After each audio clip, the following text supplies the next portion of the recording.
Hi, my name's Tony Tracy. In this blog, I'm going to talk about how you pitch a business idea. If ever there was one key question to ask someone preparing to pitch their business idea, it's this: who are you pitching to?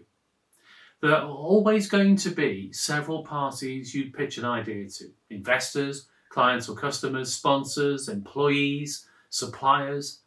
Take your pick. Although the core of what you're talking about is the same business idea, how people look at it is determined not by your perspective, but by theirs. Therefore, before getting carried away by your enthusiasm for what you're trying to achieve, the first step is to recognize that each and every stakeholder has their own perspective. They have a different reason to be interested or engaged, and therefore considering how they look at you will help you to choose what to talk about and how to pitch. Take the investor. There are many types. Yes, of course, they may be angels, interested in making good things happen.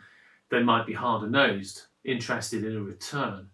But what counts to both types is that you have a clear purpose, an idea that's been thought through and will likely be successful.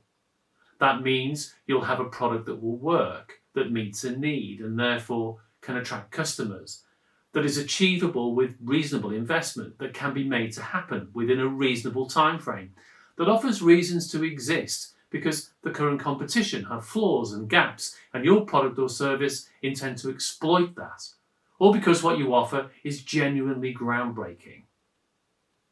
The move from drawing board to reality is, to take a current buzzword, a journey. But that journey is not likely to be a voyage into the unknown from an investor's perspective. Quite the opposite. It's a journey through the known because you know what you're talking about and how to make it happen. You can explain how you're going to turn your dream into a reality. Thinking about customer or client, you might offer a host of reasons why your idea is great for them. As long as that's true, as long as what you're proposing works for them, delivers real benefits over and above the competition. After all, why would anyone want to buy something that's inferior or doesn't meet their needs? Or take an employee.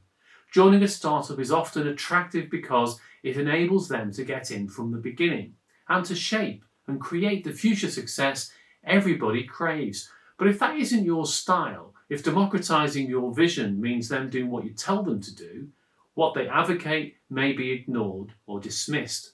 And that's miles away from the vision of success and turns even the most committed off. After all, if this is how things are going to be when success is still an elusive dream, what will things be like after an employee has thrown themselves in at the deep end and made things happen? The idea behind writing a story plan is to be clear what you're attempting to communicate to a specific audience, why this is what they need to know, and why it will help you sell your dream. And the point is, the same messages are not the same for every audience. They're not the same for everybody because everybody doesn't share the same interests. What each one wants from you is different. So step one, understand who you are talking to. Be clear what interests them, determine what is relevant to them. That's how you engage and interest someone, and it's the first step in convincing them to buy in and help you deliver your dream.